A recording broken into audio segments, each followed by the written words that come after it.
Nous, dans notre village, on est le seul endroit où on peut trouver ce genre de moule. Et je me suis dit pourquoi on ne fait pas une coopérative aussi pour que ces femmes-là puissent avoir un prix raisonnable. Et comme ça, on peut mettre notre produit en valeur, on peut le montrer au monde entier.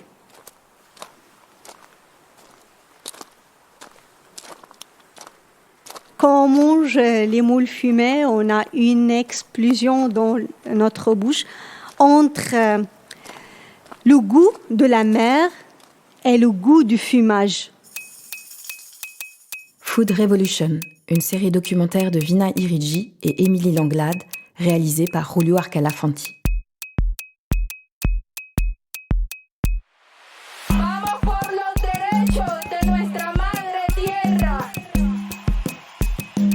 Manger est un acte politique. Ce que l'on met chaque jour dans nos assiettes, ce que l'on mange, détruit notre planète. L'agro-industrie a normalisé un système glouton, toxique, qui s'est emballé et ne prend soin que de son propre profit. Cette première saison, No Woman, No Food, partage la voix de 7 femmes du monde qui révolutionnent à leur échelle les systèmes alimentaires. Paysannes, activistes, gardiennes d'un héritage culinaire menacé, elles ont choisi de cultiver un autre rapport à la terre, à contre-courant du modèle dominant. Des histoires de rébellion, de résistance, de gastronomie, de révérence à la nature qui résonnent depuis 4 continents. La terre gronde, leur voix s'élève. La Food Revolution est en marche.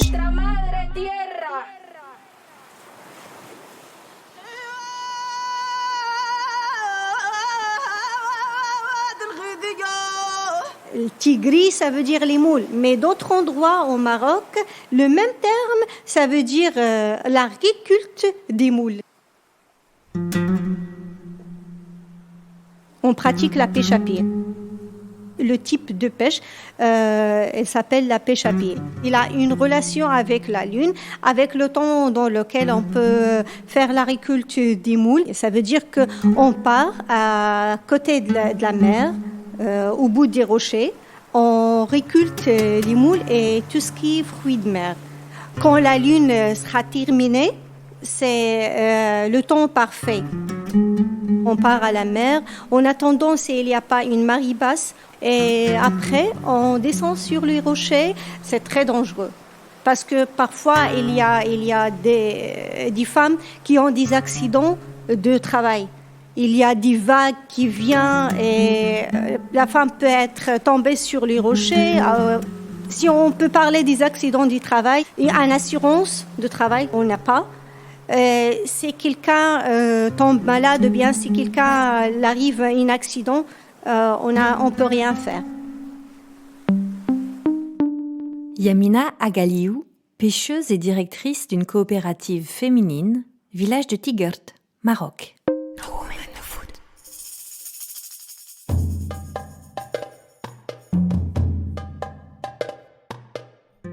On est des familles de pêcheurs. Les hommes partent dans d'autres villes, loin, pour travailler comme des pêcheurs dans des grands bateaux. Alors, on n'a que les femmes à la maison. Elles vont faire quoi manger pour les enfants. Et si on a un peu de temps, il faut chercher les moules pour manger, pour la nourriture. Ça, c'est depuis des années. Mais maintenant, on cherche les moules pour la nourriture et aussi pour les vendre, pour avoir un peu d'argent de poche. Dans cette région de culture amazigh, située au nord d'Agadir, les femmes se voient comme les gardiennes du littoral et d'une tradition ancestrale. Au Maroc, elles sont environ 10 000 femmes, pêcheuses et courageuses comme Yamina, à récolter des fruits de mer le long de la côte atlantique pour gagner leur vie.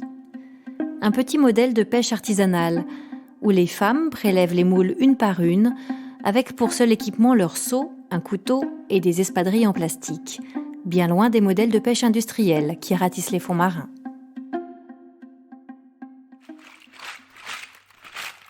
La préparation des moules, ce sont des moules fumés.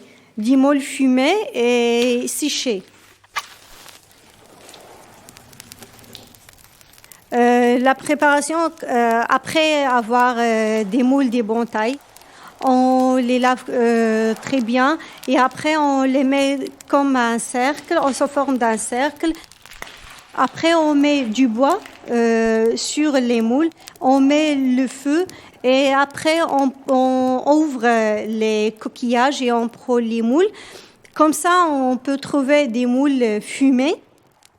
On sent le fumage et le goût aussi, on a le goût du fumage.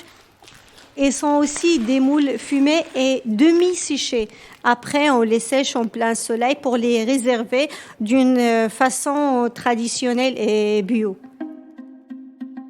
Ces moules fumées ne sont pas qu'une spécialité culinaire. Elles sont aussi le symbole d'une émancipation économique possible dans un pays profondément patriarcal, où les droits des femmes sont encore limités. Dans ce contexte, la pêche à pied ouvre également un subtil espace de liberté à Yamina et ses collègues. Dans les grandes surfaces, on trouve que les moules de l'Espagne et les moules du Chili. On ne peut pas trouver des moules du Maroc. Alors moi, maintenant, je suis une directrice d'une coopérative féminine qui travaille à la récolte du moule. Je travaille dans un hôtel comme une femme de ménage. Parfois, je travaille dans une pâtisserie comme vendeuse. Ça veut dire que je suis une femme active qui ne peut pas rester à la maison juste pour cuisiner aux petits-enfants et pour faire à manger. Il faut que je travaille, comme ça je me sens à l'aise. Moi, j'ai toujours cette relation depuis mon enfance à la mer. Tout ce qui a relation avec les poissons, les moules et tout ça.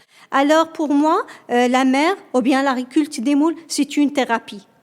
Là, je peux être à l'aise, je peux me décaler, mon esprit il va être très bien si je suis à côté de la mer et si je travaille et je fais la récolte des moules.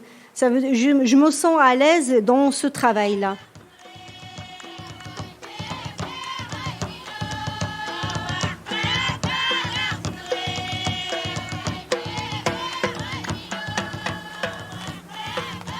Notre travail entre femmes, on peut trouver une très bonne solidarité entre toutes ces femmes-là. Depuis notre part de la maison jusqu'à qu'on arrive à la plage, dans tout ce trajet-là, il y a une discussion, il y a un dialogue, il y a les femmes racontent leurs histoires, leur quotidien, leurs problèmes. Et dans ce trajet-là, on peut résoudre des problèmes et on peut se parler, on peut rire, on peut dire des blagues et tout ça. Ça veut dire que c'est une solidarité et une thérapie aussi pour ces femmes-là parce qu'elles trouvent que c'est le seul moment où elles peuvent être ensemble et raconter leurs problèmes.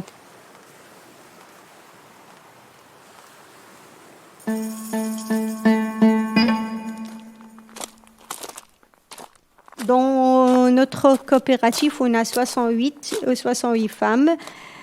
On a des filles qui vont être à la coopérative comme des assistantes, bien des filles qui peuvent aider ou tout ce qui est relation avec l'internet et tout ça, avec les médias et tout ça. Mais la récolte des moules, on n'a pas beaucoup.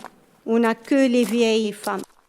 Mais en essayant de se revivre cette tradition-là et montrer aux jeunes filles qu'on peut faire notre étude et en parallèle, on peut garder notre tradition de faire la récolte des moules.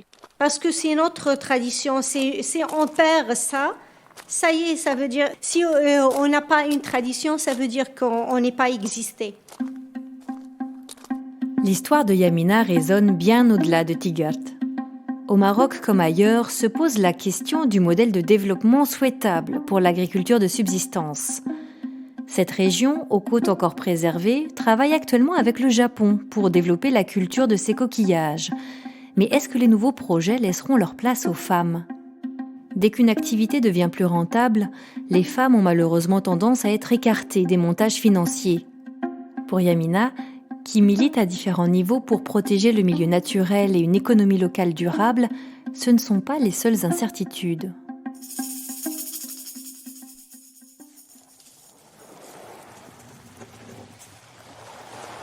La menace de notre tradition, c'est peut-être le tourisme industriel qui n'est pas très loin de notre village, qui est maintenant un village vierge, mais avec le temps, je pense qu'il va devenir un village touristique parce qu'on est près des villages touristiques. Par exemple, on a un village qui s'appelle Tarazout, c'est un spot international pour le surf.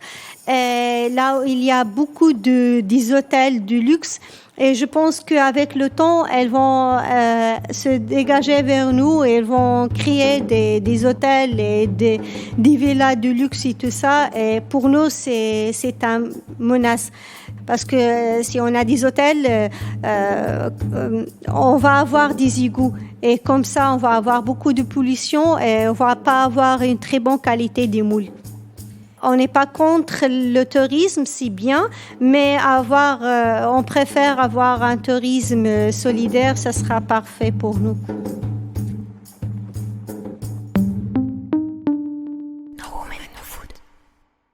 Au Maroc aussi, on peut dire no woman, no food.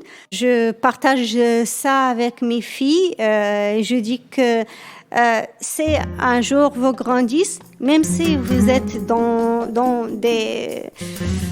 des très bonnes places dans la société, il faut toujours être attaché avec la mer et avec la récolte des moules. Et il faut savoir comment cueillir les moules fumés. Comme ça, on peut garder cette tradition.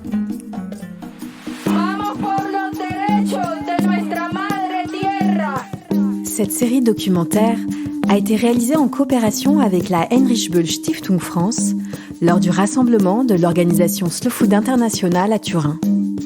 Création sonore et musique originale de Julio Arcala Fanti. La voix que vous entendez dans le générique qui soulève l'espoir des foules est celle de l'afro-colombienne Francia Marquez, activiste féministe pour le droit à la terre. Ce podcast Food Revolution est dédié à toutes ces activistes du monde.